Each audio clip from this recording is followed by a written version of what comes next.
But that's also the thing, we shouldn't blame ourselves. Placing boundaries is so important because that's where you show someone, hey, this is where I respect myself, and you're not gonna cross that line. And when you don't have boundaries, most of the time people will not respect you. And I really wish that it was not like that, but most of the time it is just like that.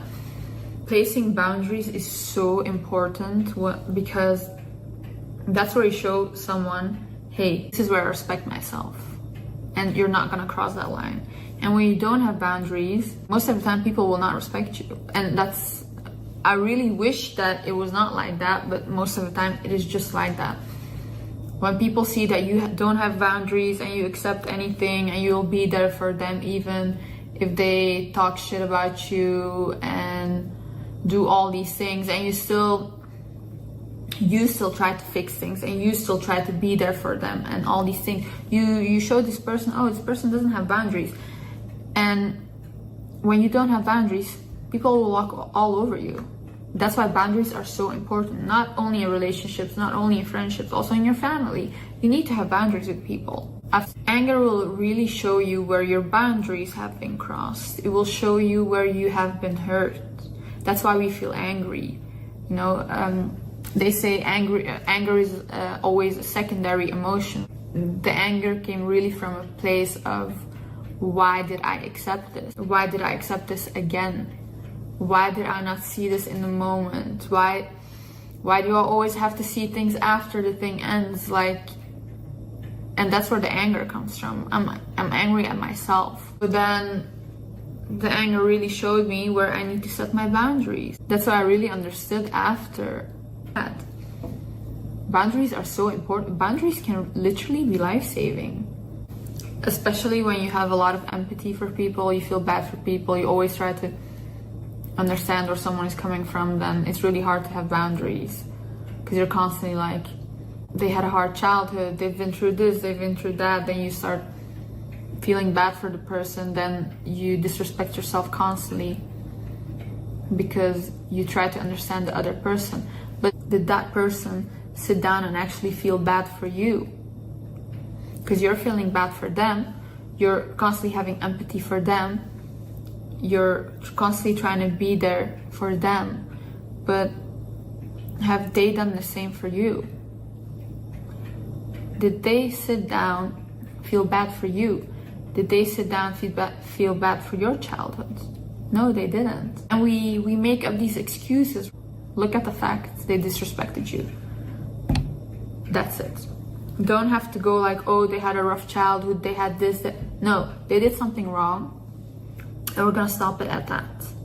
They did something wrong, I should set boundaries, this I will not accept again. That's it. We don't have to find excuses for them, because they don't do that for you. So why do it for them? We're out here tolerating people because we don't want to lose them. But then, is that really a loss? If you think about it. They leave our life, they leave our life. But you have to sit with yourself every day. And you have to keep thinking like, oh, I accepted this. Oh, I let them cross my boundary from the beginning.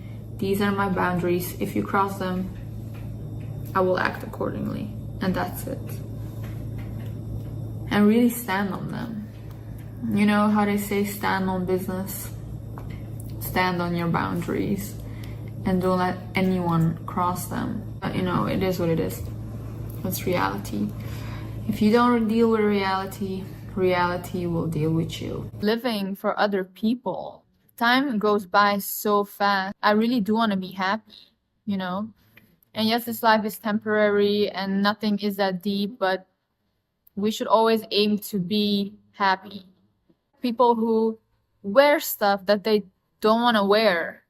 For example, yeah, you have a very tomboy style that you like, but you're wearing very feminine clothes because that's what men like, or that's what society tells you to wear. You're just living your life for other people. Why? What makes you happy? What do you want to be? Like, honestly, ask yourself that. Because I'm asking you guys, but I'm also asking myself. Everything in life is so conditioned when we grow up, everyone is just yapping in our ears of like, be like this, wear this, behave like this. And if I were to sit down with a lot of people right now and I would ask them, who are you? I would guess 90%, no, 95% of people don't know who they are. If you are trying to date people that someone else likes because you're like, oh, they're the man, or they're cool or something, then you will never be happy, because you're not living true to who you are. You're not living the life that your soul wants you to live. Because, you know, we can try to be all these things and be with these people and dress like this and that, but your soul knows who you are. And at the end of the day, if your soul is not happy, you're never going to be happy. Be good people, but be true to who you are. Who do you want to be? I think children, we know who we want to be. I mean, we have this idea of what we want to be and who we want to be, and we have like all these, you know, ideas of, you know, when I grow up, I'm going to be like this, or I'm going to achieve this. But then we get to know other people, and then our dreams change, our hopes change, our future completely changes, because we let other people affect our view on life or what we want, you know. And then we're adults, and it's almost like we have to get to know ourselves again. People are like, all human beings are so confused right now. Like, who should I follow? Who should I listen to? Like, who is speaking the truth? Who is, you know what I mean? Because the only person that I know that is actually giving advice is my sister. And the thing is, I know my sister, so I know that everything she says and the video she makes comes from an authentic place. But then maybe I go online and there's 10 other people telling me 10 different things. And then if I don't know who I am, who am I gonna follow, you know? That's the problem, you know? All problems in life really start because we don't know who we are. And when you don't know who you are, you will follow other people. You will follow, why am I saying it's weird? Follow. You will follow other people's opinions.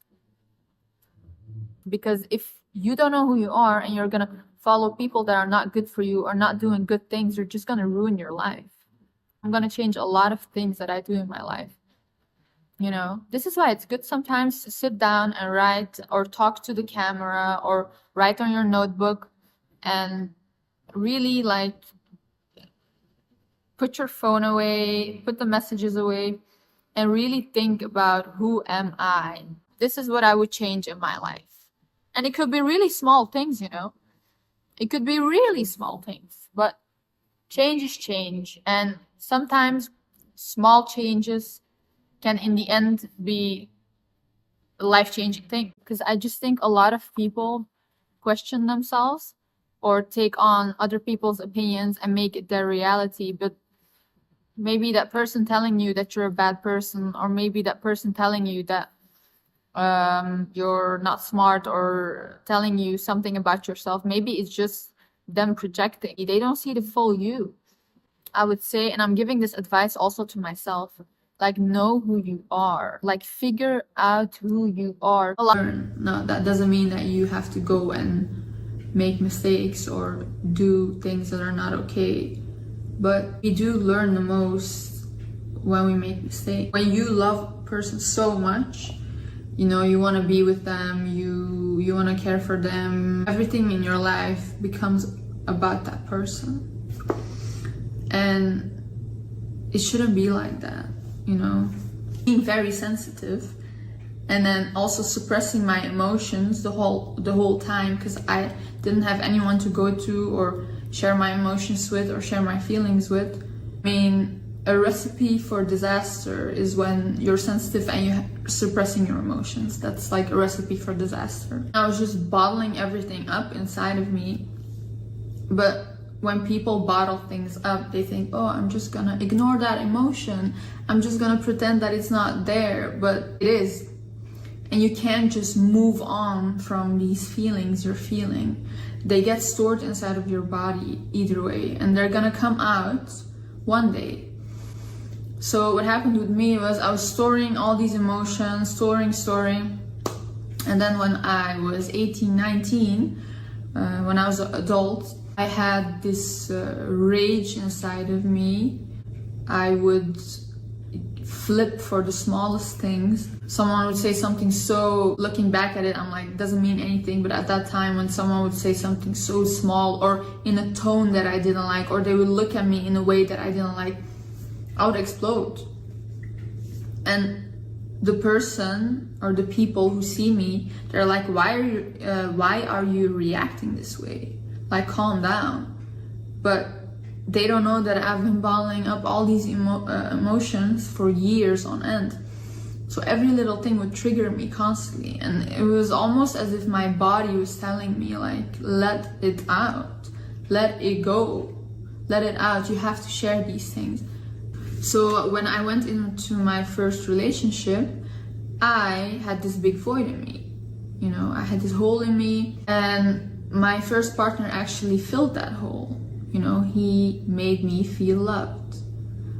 But that's where the danger comes in, because when another person comes into your life and fills a hole that you have, when they leave, the hole is empty again, because they take that with them. So you're back to being empty, and that's the danger. That's why loving yourself and being whole as a person before someone else comes in is a really important thing. As human beings, we're not here forever, you know.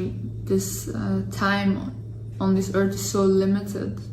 We have such a short time on this earth. Nothing is forever.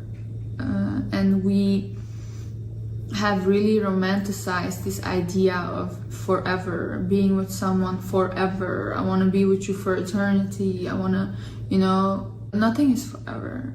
You know, we are not even forever. When you suppress these emotions, you're almost denying yourself of your humanity. Because as humans, emotions and feelings is just a part of us. That's what makes us human. If you wait for too long, it's gonna come out in a bad way. And that's where the danger comes in. Because you see these people who store all these emotions, they suppress everything. And then you see that rage inside of them.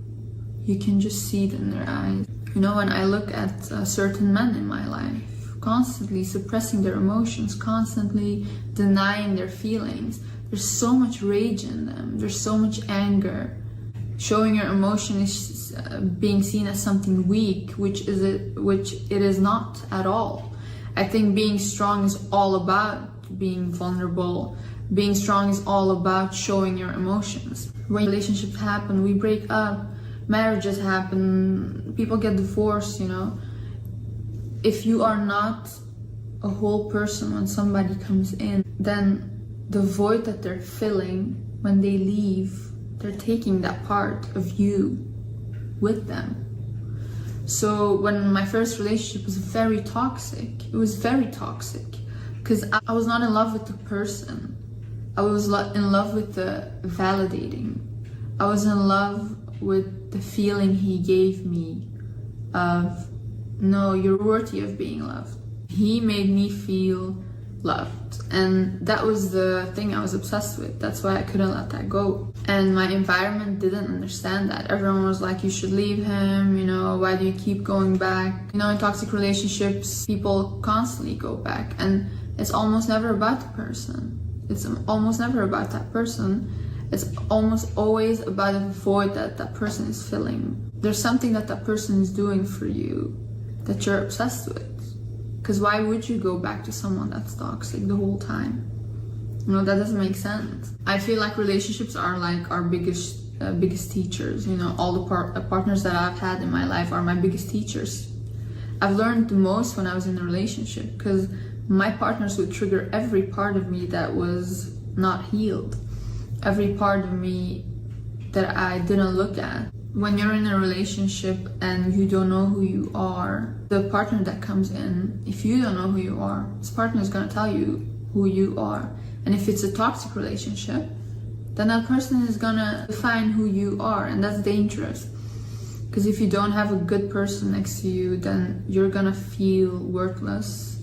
This person is going to make you feel like you're just not worth anything, like you don't deserve anything. And then especially if you're with an insecure person who doesn't want you to leave, they will make you feel like shit because they don't want you to leave. Because everybody always talks about forgiving other people for what they've done to you or what they've said to you, but forgiving yourself for accepting the things that you have accepted is so hard. But I've learned that instead of saying, why did I put up with this? Why did I accept this? You should sit down and say, what did I learn from this? What did this person teach me?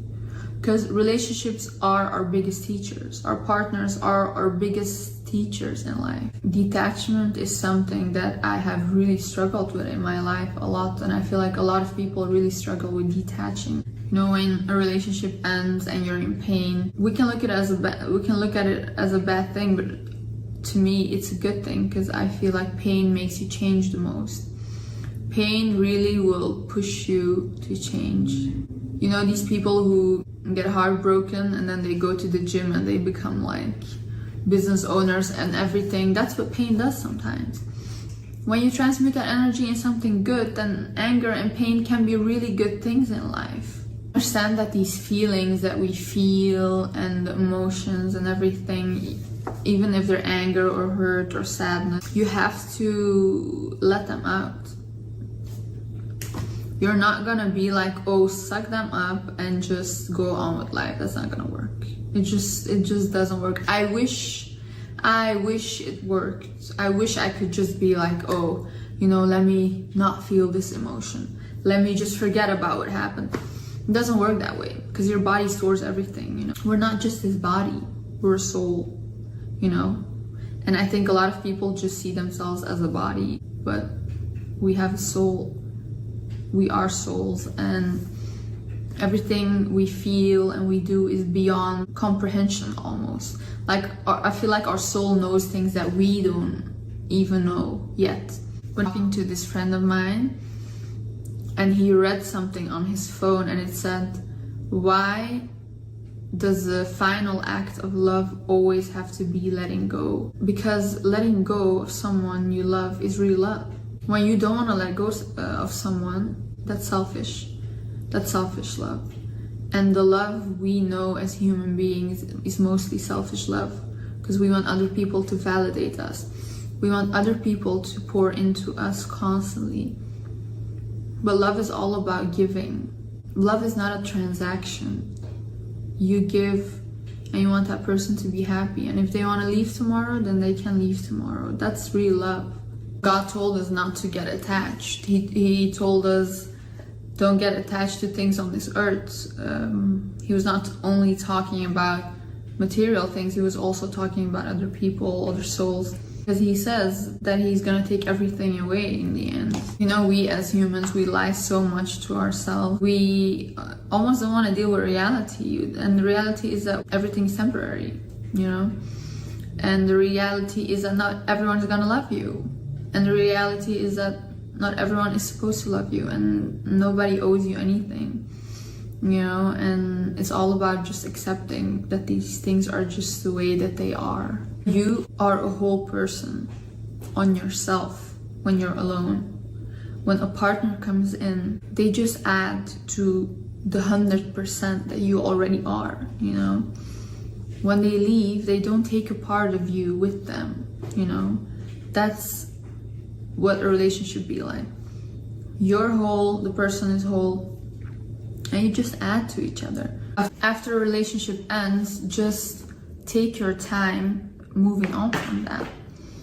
Don't be like, oh, I have to move on very fast and I have to show them that I look better and this and no, it's not about them. It's not about them. It's about you. Don't dismiss love because it's not the love that you want, you know. love is love, you know. Someone asking you how your day went is love.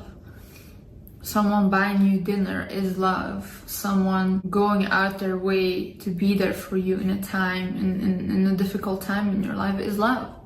And humans, we dismiss love in a lot of ways because it's not the love that we want. It's still love, you know. And love is something beautiful, and we have to receive it and accept it as it comes. That's when life becomes beautiful, when you can just accept and receive.